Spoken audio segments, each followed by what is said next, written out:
March 28, 1811. In a small village called Prachatitz in Bohemia, John Neumann was born. The son of Philip Neumann, a humble weaver, and Agnes Libis, he was the third of 6 siblings. The family lived on simple work, with calloused hands and deep faith. No one there could have imagined that this boy would change the history of the church in America forever. John grew up shy, almost invisible. Standing only 5 feet 3 inches tall, he carried something larger than any physical limitation, a constant sense of inadequacy. He looked at himself and saw only an ordinary boy with nothing special about him. How could someone like that be called to the priesthood? The inner voice that called him seemed like a mistake, an illusion. He felt too small, too weak, and too unworthy. But there is something powerful in the spiritual life that defies all human logic. While John doubted himself, God already had an extraordinary plan. That shy boy was destined to become the patron saint of immigrants and sick children. These are 2 groups that carry humanity's deepest pains: abandonment and fragility. It was no coincidence. God chooses those who feel inadequate to perform the impossible. John's childhood was marked by simplicity and discipline. He learned the value of work and prayer early on. He watched his father weave for hours, turning loose threads into something useful. He did not know it yet, but his own life would be like that. God would weave a grand work with the threads of his smallness. Every doubt, every fear, and every moment of insecurity would be transformed into strength to serve the most abandoned. When we look at John Neumann's origins, we find a truth that spans centuries. Life's purpose rarely begins in palaces or golden cradles. It begins in forgotten villages, in simple families, in hearts that feel small before the call. Personal transformation does not require us to be extraordinary. It only requires that we say yes, even while trembling with fear. That boy from Bohemia carried within him a flame that no doubt could extinguish. He did not know it yet, but he would cross oceans, face closed doors, experience the deepest solitude, and in the end, build a lasting legacy that would touch millions of lives. It all started there in a humble house, with a boy who thought he was too small for what God had prepared. And if you also feel this way today, too small for your calling, incapable in the face of your dreams, remember, God does not look for giants. He looks for willing hearts. John Neumann is living proof that renewed hope does not begin when we feel ready. It begins when, even while trembling, we take the first step. 1831. John Neumann entered the seminary with his heart divided between a burning desire and a paralyzing fear. 4 years of intense study followed: Latin, theology, philosophy, and spiritual preparation. He dedicated himself like few others, believing that in 1835 he would finally be ordained a priest. But life was about to teach him that God's plans do not always follow our timeline. The news struck like a lightning bolt. The bishop had suspended all ordinations in the diocese. The justification was simple and devastating. There were too many priests. John had completed all his studies, passed through all his training, and overcome all his inner doubts. And now, the door was closing in front of him. Not for lack of a vocation, not because of unworthiness, but because of a cold administrative decision. The call he finally had the courage to embrace seemed to have come to an end before it even began. It was in this moment of total darkness that a light emerged. John discovered the existence of the Leopoldine Foundation, a missionary organization that sent priests to America. The name carried a special connection. It honored Empress Leopoldina, wife of Dom Pedro I, who had supported Catholic missions in the New World. For a young Czech with no prospects in Europe, that sounded like divine providence opening a window when all the doors were closing. John studied maps, read accounts, and imagined that distant and unknown continent. One day he pointed to America on a map and said a phrase that revealed his entire inner transformation: "I will be a son there." The shy boy who thought he was too small now saw purpose where others saw only exile. He was not fleeing rejection. He was running toward his true calling. February 8, 1836. Departure day arrived, heavy with pain and hope. John hugged his mother for the last time. That hug carried the weight of an impossible distance, of anticipated longing, and of the silent certainty that they would never see each other again in this life. She held her son's face in her hands, engraved every detail in her memory, and let him go. How many immigrants know this pain? How many left behind everything they loved for a greater dream? The ship set sail for New York. Weeks of crossing the ocean followed. John carried only a small suitcase and an unshakable faith. He did not know what he would find on the other side. He knew no one. He did not speak English. He had no guarantee that he would be ordained. But something inside him had changed. The closed doors in Bohemia were not rejection. They were a redirection. God was molding a missionary, and missionaries need to learn that inner strength does not come from favorable circumstances, but from absolute trust, even when everything seems lost. That crossing represented more than a geographic trip. It was the journey of a man who learned that obstacles are not the end of the road. They are merely an invitation to find paths we never would have discovered if everything had been easy. John Neumann sailed toward the unknown, but he carried within him the certainty that those who close doors on earth cannot close what God opens in heaven. When the boat docked in New York, John Neumann stepped onto American soil without knowing if he would be received or rejected. He had come without official dismissory letters, without guarantees, only with the hope that God would provide. And he provided in a way that no one could have predicted. Bishop Dubois, upon meeting him, waived all bureaucratic requirements. There was too much need, too much urgency. The church in America needed that young immigrant. 10 days. That was all the time John had to prepare. June 25, 1836, less than 2 months after leaving Bohemia, he stood before the altar being ordained a priest. The bishop's hands were placed on his head, and everything that seemed impossible in Europe became a reality in America. That night, John wrote in his diary words that revealed the greatness of the moment. "O my Jesus, behold, you have given me the power to offer you yourself to my God. It is too much for me. Everything is your work, Lord." The reality that awaited him was frightening. 36 priests for 200,000 Catholics spread over immense territories. They were German, Irish, and Polish immigrants, all far from home, all in need of spiritual shepherding. John was sent to Buffalo, a parish that covered 2,000 square kilometers. The church had no tower and no proper floor. It was a precarious building that barely protected against the rain. He celebrated masses on kitchen tables in the homes of the faithful. He traveled for whole days on horseback through dense forests, crossed icy rivers, and slept wherever night caught him. He visited isolated families who had not seen a priest for months, baptized children, heard confessions, and brought the Eucharist to the dying. There was no rest, no comfort. It was the impossible mission of one man trying to be a shepherd to thousands. The loneliness weighed heavily. John spoke 8 languages, but no tongue could express the void of one who works non-stop and rarely sees visible fruits. He was fluent in German, English, French, Czech, Italian, Spanish, Gaelic, and modern Greek. He mastered Latin and Hebrew.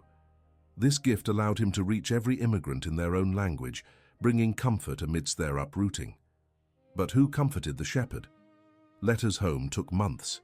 Family news arrived sparsely, always old. John immersed himself in work, so as not to feel the longing that gnawed at him from inside. Every baptism, every confession, every mass celebrated in a simple home was his way of transforming pain into purpose. He had crossed the ocean not to be happy, but to be faithful. And he was. In those first years of priesthood, John Neumann learned something that would mark his whole life. God's call does not always come with ready-made structures or ideal conditions. Sometimes God puts us in impossible situations, so we learn that true strength is not in external resources, but in interior grace. John celebrated the Eucharist on improvised tables, but he brought heaven to those simple houses. He had no cathedrals, but he was building something much larger.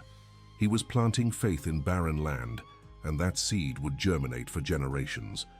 4 years passed, 4 years of grueling work, solitary travels and masses celebrated for handfuls of faithful spread over immense territories. John Neumann was a priest, yes, but he lived a loneliness that gnawed at his soul. There was no one with whom to share the challenges, no religious community, no friendly shoulder in moments of discouragement.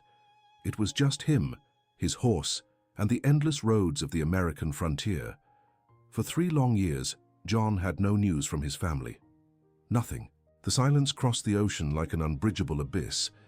He wrote letters without knowing if they would arrive, and prayed for people who might not even be alive anymore. Longing was mixed with physical and spiritual exhaustion. Until one day, his brother Wenceslaus appeared. He had come to help him. That reunion was like water in the desert, but John knew he needed something deeper than the presence of a blood brother. It was then that Father Prost, a German Redemptorist with a joyful and contagious spirit, crossed his path. Something about that man caught John's attention. It was not just the joy, but the peace of someone who does not carry the weight of the mission alone. Father Prost lived in community, shared his life with other religious, and had brothers who supported his vocation. And he said something that was etched into John's soul like fire. "Woe to him who lives alone." That phrase echoed inside him for days, for weeks. John recognized in himself the exhaustion of one who tries to be too strong, who believes they need to handle everything alone. The loneliness was not just on the deserted roads he traveled. It was inside him, in the lack of a community that would sustain his unshakable faith in moments of weakness. God did not create man to live in isolation, not even the saints. In 1840, John made a decision that would change the course of his life. He asked to enter the congregation of the Most Holy Redeemer, the Redemptorists.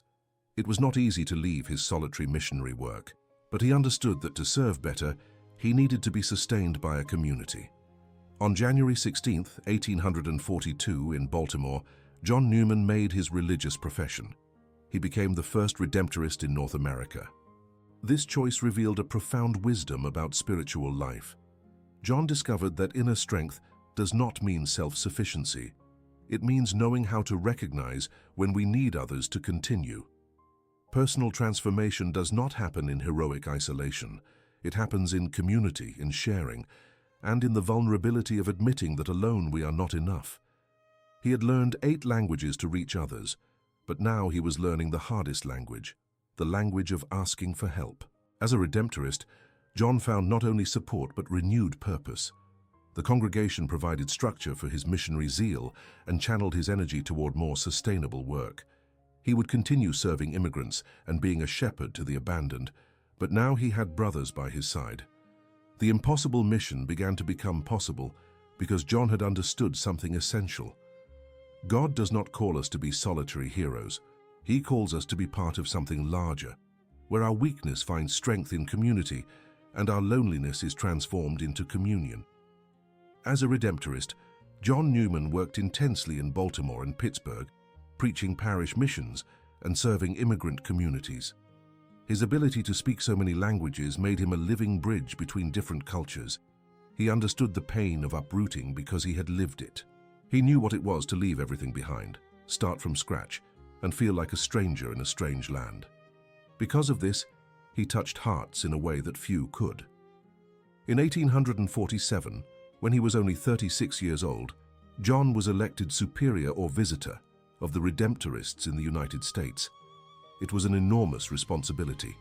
The congregation was in a difficult phase of adaptation to American soil. There were few religious, scarce resources, and different cultures living under the same roof. Conflicts arose, and doubts about pastoral methods divided opinions. John needed to lead in the midst of the storm. It was not easy. He was naturally shy and preferred direct work with people to the weight of administrative decisions. But there was in him a rare combination that Father Frederick von Held described with precision. He is a great man who combines piety with a strong and prudent personality. John knew how to be firm without being harsh, how to demand without crushing, and how to correct without humiliating. His leadership was born of prayer, not arrogance. During this period, John developed a deep friendship with Blessed Francis Xavier Seelos, another Redemptorist who would become a spiritual giant. It was a holy friendship, the kind that elevates both closer to God. They shared zeal for the mission, concern for the poor, and a life of intense prayer. They talked about challenges and supported each other in difficult moments. John had learned that he could not live alone, and now he lived the richness of having a true friend on the path to holiness. In 1850, an important milestone occurred. The Redemptorists of the United States became an autonomous province. It was recognition that the seed planted had taken root. The work of consolidation that John had led was bearing visible fruit. The congregation was established, growing, and fulfilling its mission to evangelize the most abandoned. John could pass the baton with a clear conscience. He transferred the position of superior to Father Bernard Hafkenscheid. He did not cling to power. He did not need titles to feel important. John had a life purpose greater than hierarchical positions. He wanted to serve, and he served best when free from administrative ties. This ability to let go, to trust that others would continue the work, revealed a deep spiritual maturity. In those years as a Redemptorist leader, John Neumann showed that true leadership is not about dominating, but about serving.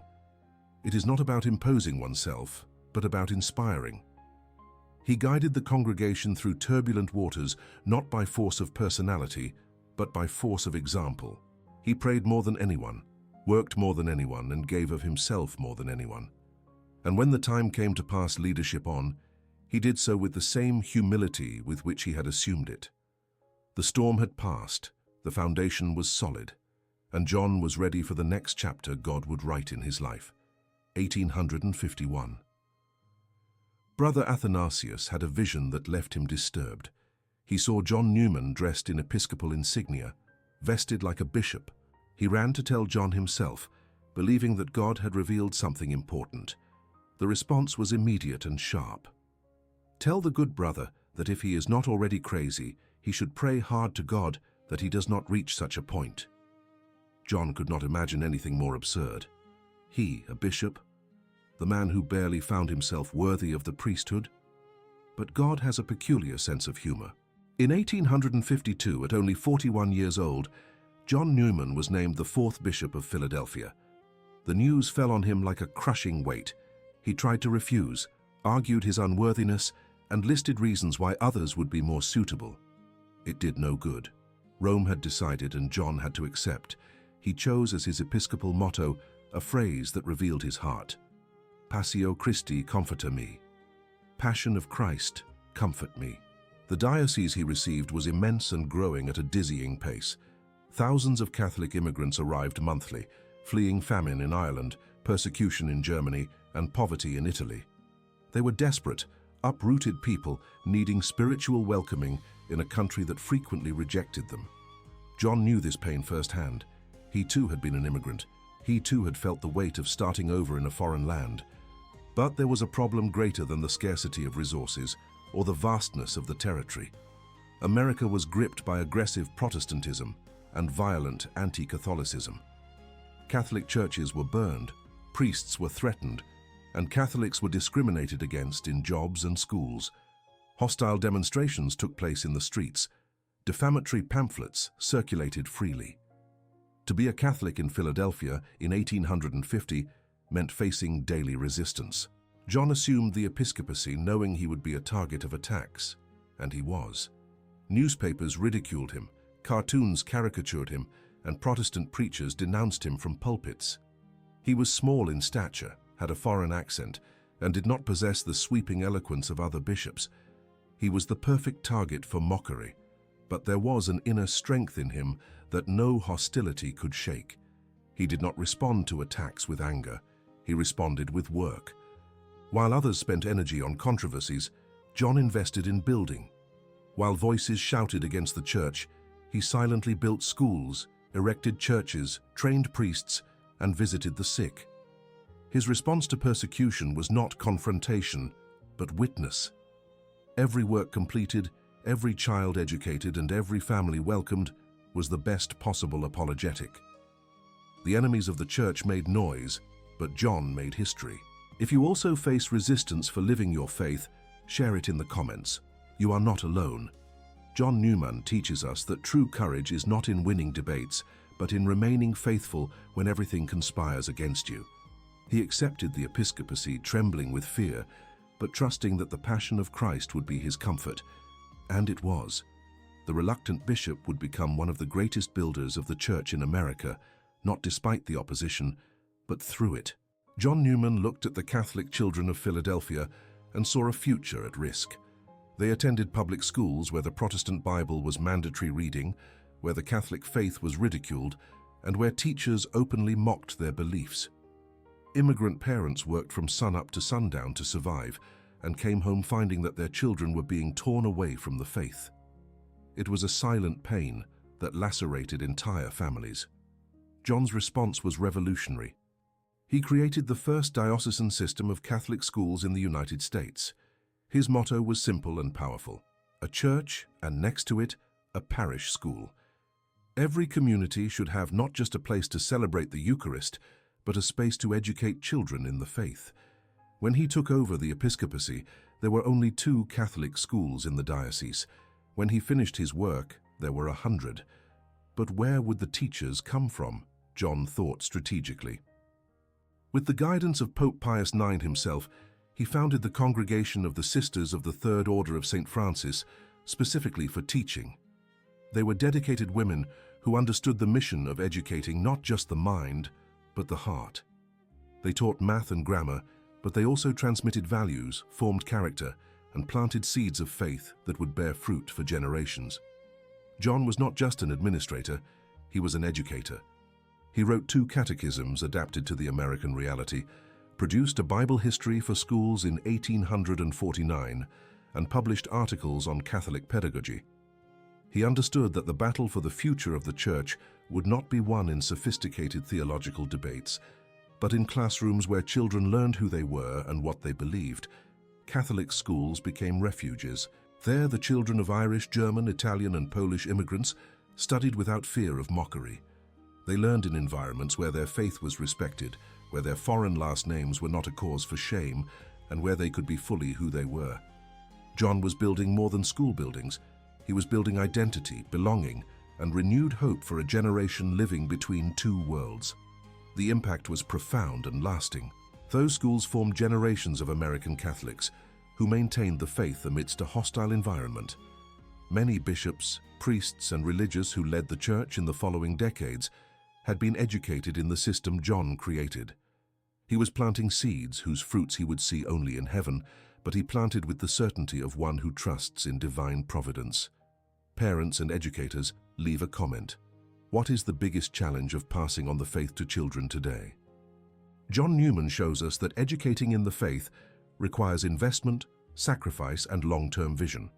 He could have spent resources only on beautiful churches, but he chose to invest in schools. He knew that a child well-formed in the faith is worth more than 1,000 empty cathedrals. His lasting legacy is not just in the stones he piled up, but in the lives he transformed through education. The silent revolution he began continues to echo today in every family that struggles to pass on the faith to their children in a world that insists on tearing it away. While erecting schools, John Neumann was also building churches at a pace that seemed impossible. More than 80 temples were built in his few years as bishop. Every immigrant community gained its sacred space, its piece of heaven on earth. Among these works, the beginning of construction on the majestic Cathedral of Saints Peter and Paul stood out, which would become a symbol of Catholicism in Philadelphia. John would not see its completion, but he laid the foundations with the certainty of one who builds for eternity.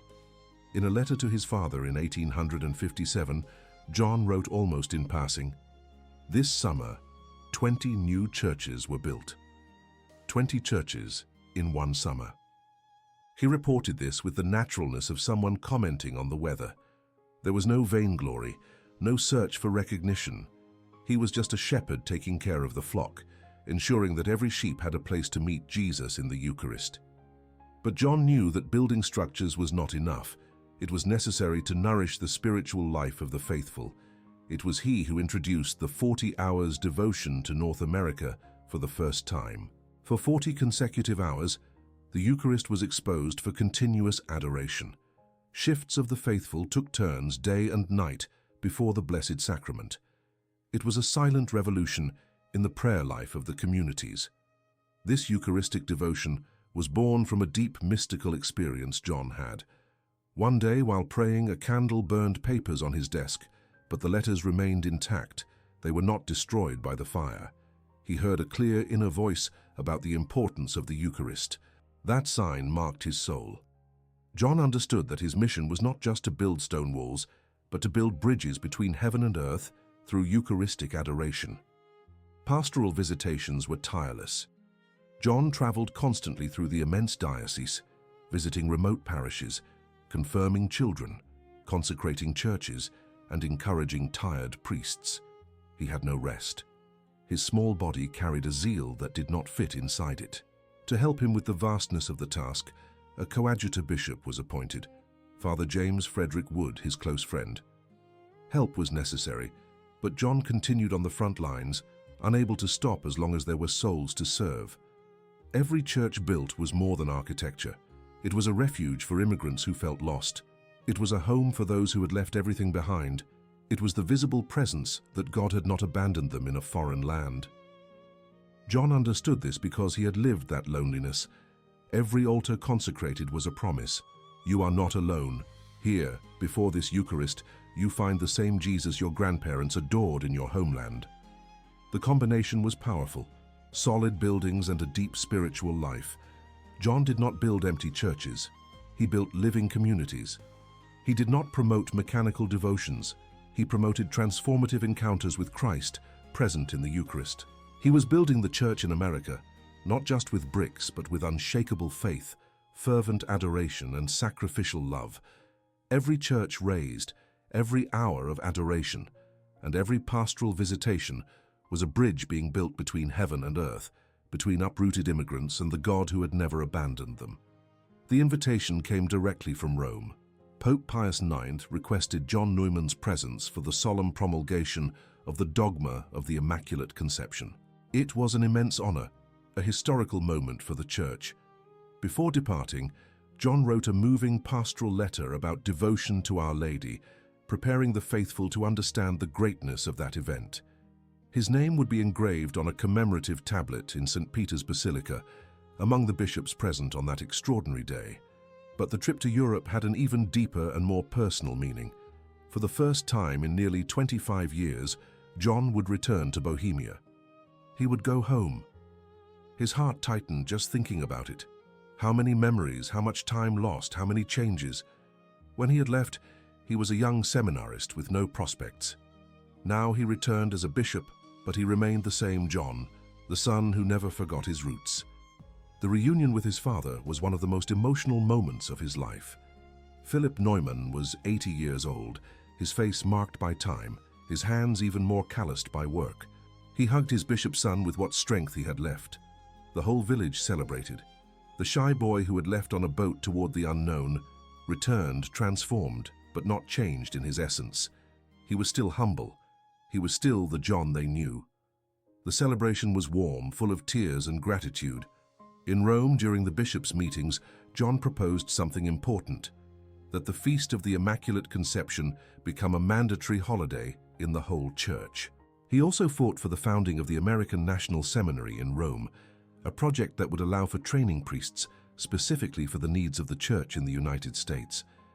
Every proposal revealed his strategic vision and his zeal for the mission. John also presented an urgent request, the division of the Philadelphia diocese. It had grown too large. It was impossible for one bishop to serve it adequately. It needed to be divided so that souls could be better cared for. It was not hurt pride or fatigue. It was pastoral realism. John never clung to territories or power. His only criterion was the good of the people. That trip to Europe was the last time John saw his homeland. He hugged his father knowing it was a final goodbye.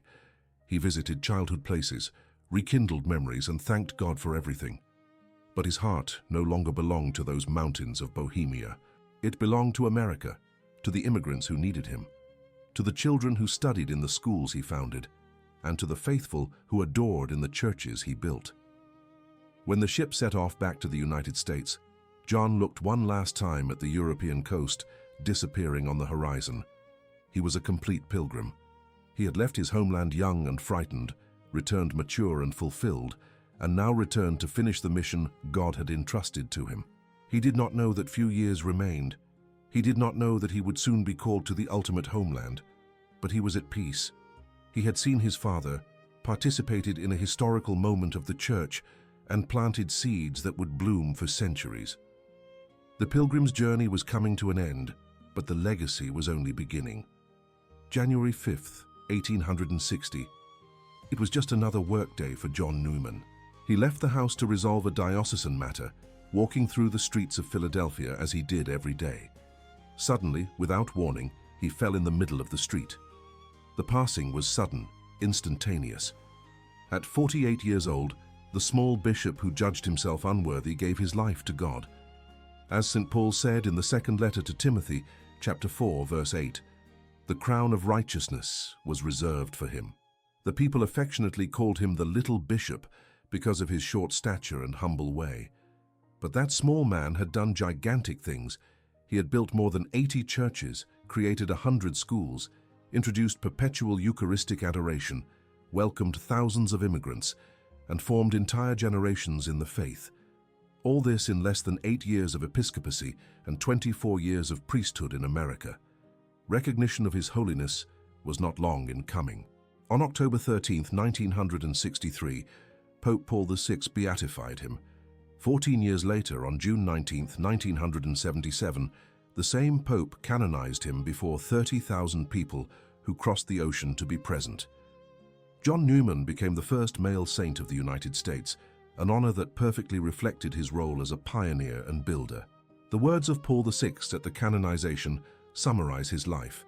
He was with the sick, he liked to meet the poor, he was a friend to sinners, and today he is the honor of all immigrants.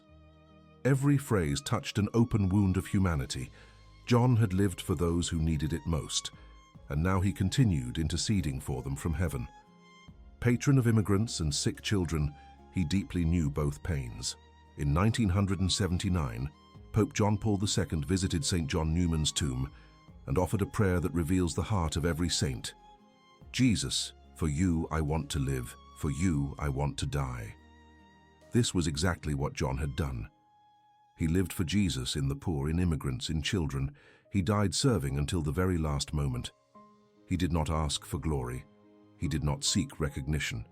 He simply gave of himself completely. John Neumann's lasting legacy lives on. The Catholic schools he founded have multiplied across the country, forming millions of young people. The Eucharistic devotion he planted transformed entire parishes. The churches he built still welcome the faithful. Every immigrant who finds refuge in the church, every sick child for whom prayers are offered asking for his intercession, and every family that struggles to educate their children in the faith is living the fruit of the seed he planted.